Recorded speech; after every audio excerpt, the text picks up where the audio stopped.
Hello, welcome back to another episode. Steve Goes Out and I'm Out. Hey man, a couple of weeks ago I went down to a place called Drewry's Bluff. It's where they had like a naval battle here here in the middle of Virginia. Um, a couple guys local guys turned me on to it. Well, I've always heard about it, just ain't never been. Cole, I worked with him for a while, a few years, man, and he told me to go down there. And another fella, Troy. Uh, I don't know him personally, but we had mutual friends growing up, and I probably played ball against him. I just don't recognize the name, but I appreciate it for y'all. Man, I had a good time. It's I'm gonna have to bust that up. It was probably 16, 17 minutes long, and that's longer than I like to put out. So I'm gonna bust it up into two videos, probably one today and one next week. I'd already posted it on here. I didn't post it for the public use, but it's too long, and I don't normally like to do that. So I'll put out a part one and part two. What it was is you had them ironclads come up the river down yonder, and Confederates had a daggone. They come up from Hampton, trying to capture Richmond from the south. Figured they could do that. They could knock the war out pretty quick and easy. That was in 1862. But and they had some of them ironclads down there. The Confederates had a fort up on top of the bluff there, and it's just where the battle took place at. Oh, the Monitor was down there, and that tickles me, man. I didn't know we had so many ironclads around here. Over there at Dutch Gap, where I went fishing, that's one of the reasons they dug some of them canals, is to stick a couple of daggone ironclads. But there was two ironclads come up the river there trying to take Richmond, and they got stopped there at that fort. So, but anyways, man, it's not much. It's mostly 16 minutes of me being amazed. It just amazes me to think when I'm down there fishing on the banks of that peaceful river, what kind of battles took place right around there. It's hard to fathom right now. It's just totally a different time.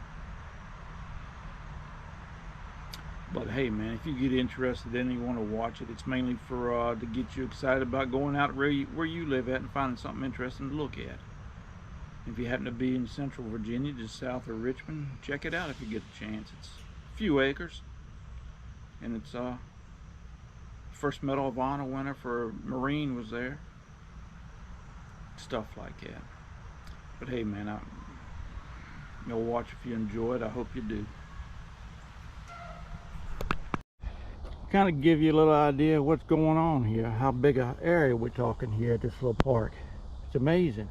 That would be the actual fort. They had a chapel, hotel. We're right here. Marine quarters, Navy quarters, Army headquarters, stables. Then you had your gun emplacements. That's the river. That's where they had the daggone boat sunk in the water, and it's coming up. You can read this real quick. I'll pause it for you. Drewry's Bluff post expanded into a military city. Hundreds of Confederate soldiers, sailors, Marines camped on these grounds. Confederate States Naval Academy held classes in buildings, and aboard the side-wheeler steamer CSS Patrick Henry.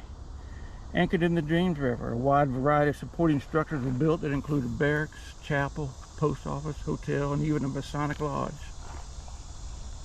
Steamships brought civilians down from Richmond nearly every day to picnic, socialize, and watch the sailors and Marines drill. It's kind of a picture of a building here back the end of time. Union officers and their wives gathered in front of a porch of a former Confederate building in 1865. Another very interesting sign.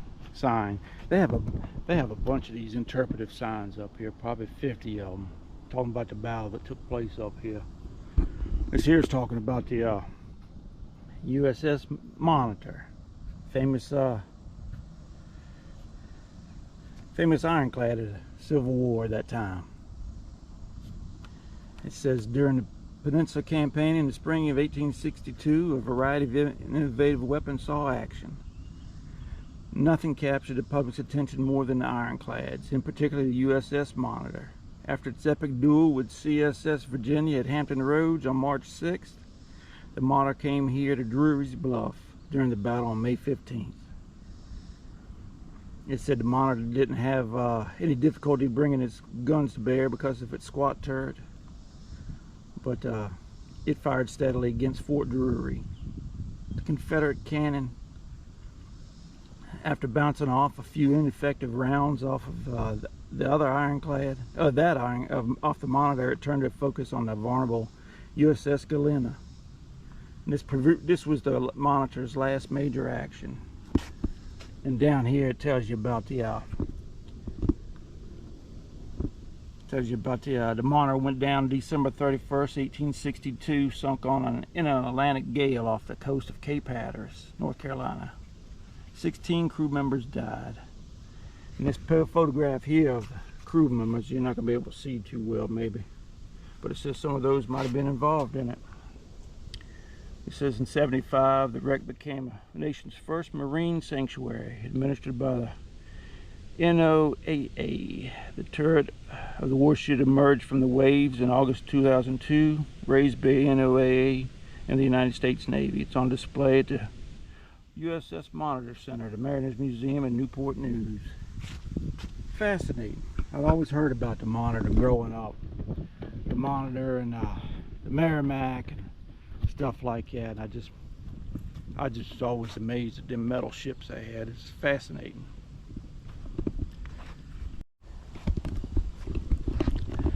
The first Medal of Honor received by a U.S. Marine was awarded for gallantry here.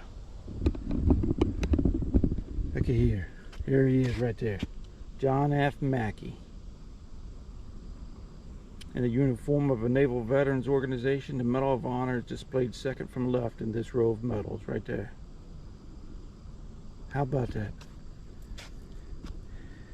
I'll pause it here. Well, I'll read it, heck.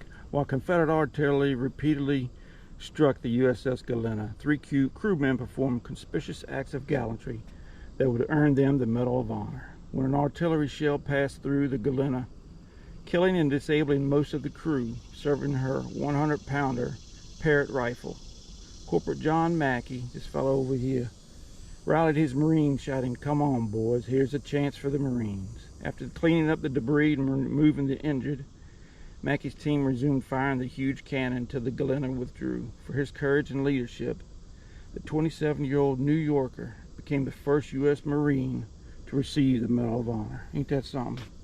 Yeah, Charles Cannon, a 22-year-old sailor from New York, was severely burned, and he continued to return. He returned to the gun to continue to fight, ignoring his injuries and the Confederate sharpshooters, whose rifles swept the exposed decks of the Galena. And Jeremiah Reagan, 30-year-old quartermaster from Boston, served as captain of the No. 2 gun and stood firm in the face of horrendous shelling and deadly sharpshooting. Kennan and Reagan were among the first members of the U.S. Navy to be awarded the Medal of Honor.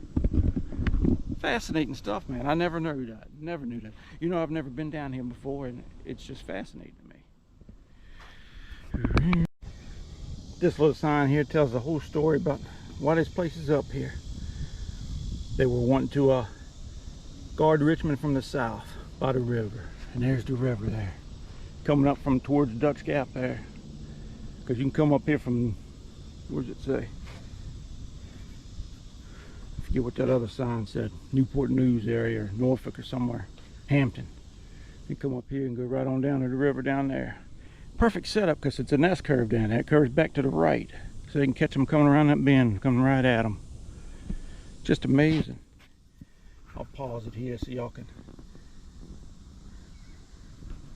pause it if you need to. But it's only lasted 4 hours, and it was in 1862.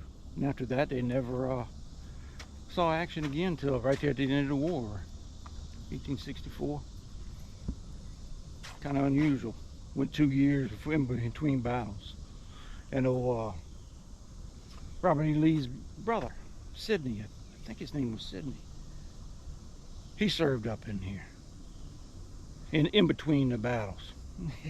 It's amazing what this little speck of land in the middle of Virginia is so full of so many historical figures over the years.